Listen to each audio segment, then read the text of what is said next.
about time that in ranked we have made it all the way up to Platinum League, and I couldn't have done it without this elusive deck right here. Alright guys, so if you guys, I'm gonna go through this deck list really fast, okay? Right before we go to our weekly vault. And this is what I have. Look, let me go to my collection. Elusives. Edit deck. Alright, so in this deck, which I went ahead and I went to Mobalytics, right? I was searching up what decks are really good at pushing in the ranked. And turns out elusives are your best bet at this moment in time, right? So I climbed from Silver 1 all the way up to Plat, guys, with this deck. So check it out. We got 3 Elixir of Irons, 3 Navori Blade Scouts, 3 Omen Hawks, Green Glade Duos, Navori Conspirator, Shadow Assassins, Twin Disciples. Alright, so let me stop right there.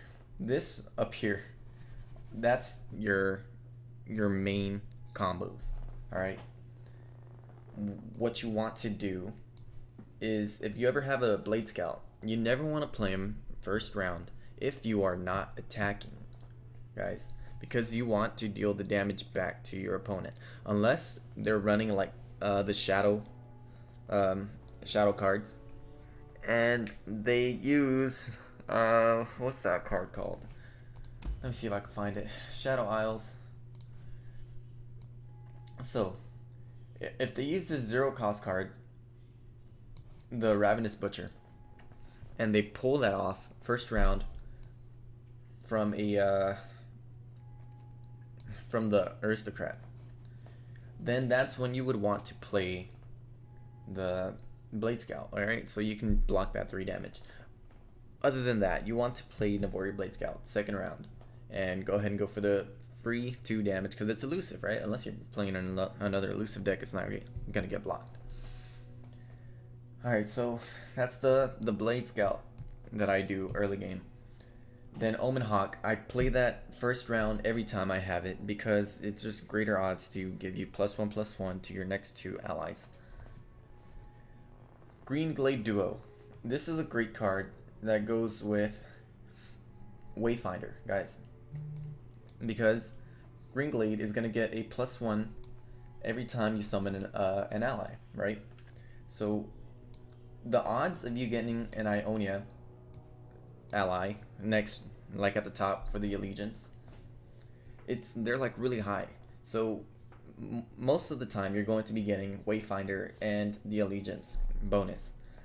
With the Green Glade, she's elusive, and she's gonna get +1/+1 plus the +1 on Green Glade Duo.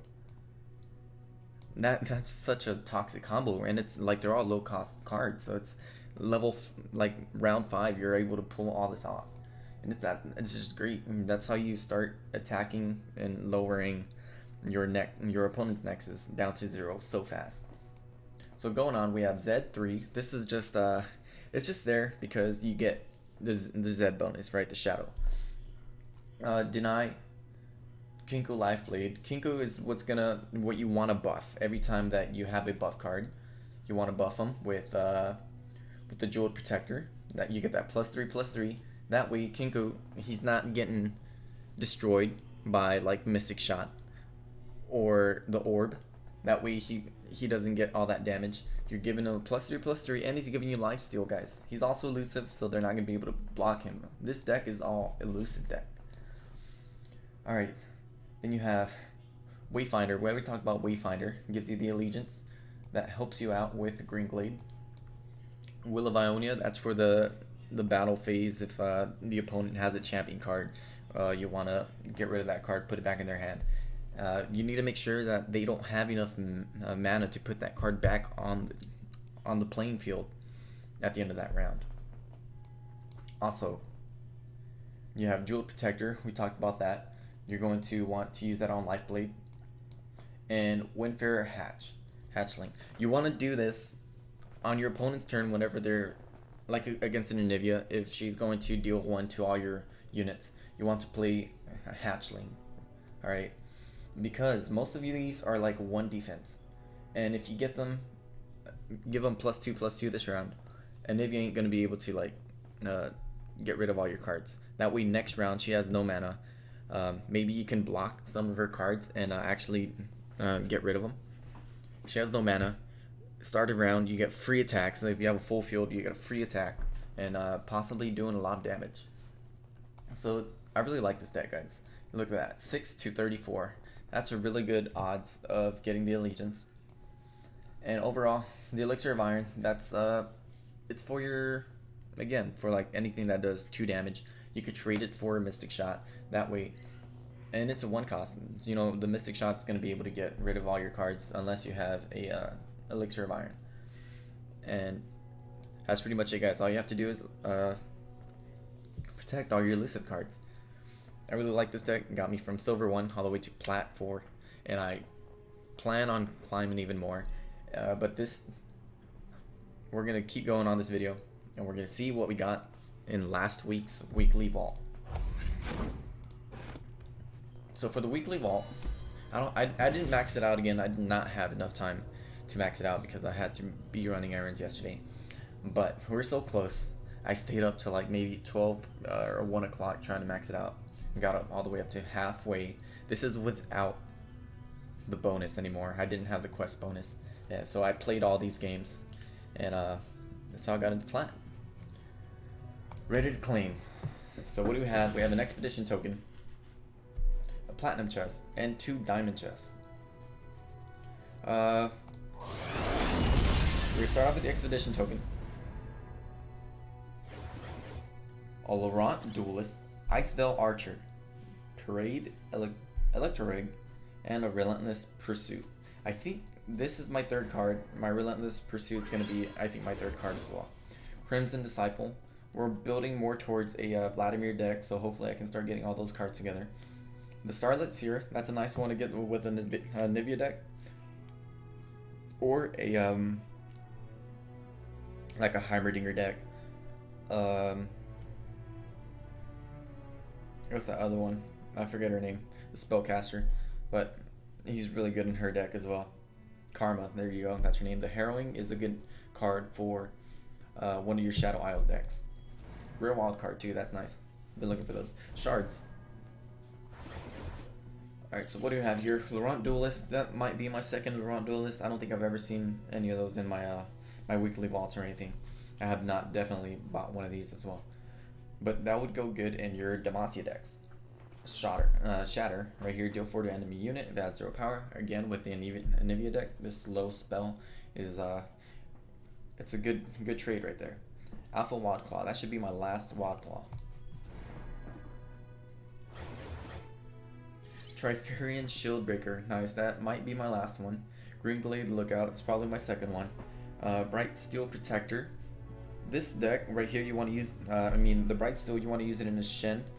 We have the Kai Guardian and the Bright Steel. You want to use these 2 cards in your Shen decks, because Shen is going to see allies get barriers, and once Shen gets that level up, he's going to be giving your supported ally a barrier and +3, or anyone who gets a barrier. So these are really good cards to have in a Shen deck. Halfway through, guys, we're going with a Gil, Ancient Crocolith. That one's really good in your Shadow Isle decks. Make sure you use it with your Thresh and your Callista, because he's gonna proc their effect. Remembrance, cost 1 less for each ally that died. This is probably my 3rd card. Finally we got it. Insight of Ages. Create random spell in hand. That's for your Karma decks, guys. If you're enlightened, you create 2 instead.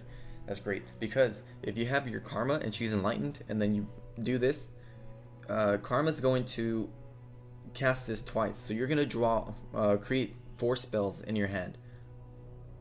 And based off, like, if you have the Karma enlightened, this is a 2 cost. That means you're maxed out on mana.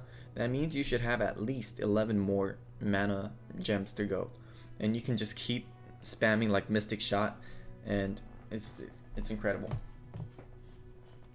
For the Remembrance, I wanted to say, Summon a random 5-cost follower from Demacia.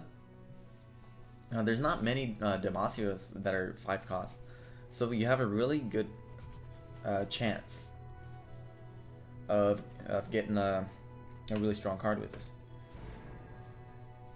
668 shards. We also have the Dark Water Scores, that's probably my last one. Onslaught of Shadows, that's good with your Hecarim decks, and a rare wild card. Scribe of Sorrows, I've been looking for more wild cards, that's great. Scribe of Sorrows, oh okay, good, those are my extra copies, got more gems. Deal 1 to enemy nexus, okay, Icy Yeti, nice. 7/7, when I'm summoned, frostbite enemies with 3 cost or less, that's really good whenever you're playing with Anivias. Or Ash. Whenever you have an Ash deck, you can use these Yetis. Stun most of their cards. They won't be able to block because you have Ash on the field, and she's already seen so many enemies get frostbitten. She's gonna be leveled up, then they can't block while you attack for 5, and then your Ash is at 6 now, and that's 11 damage already. Plus, you might have other cards on the field, and we're probably gonna get shards. Nice.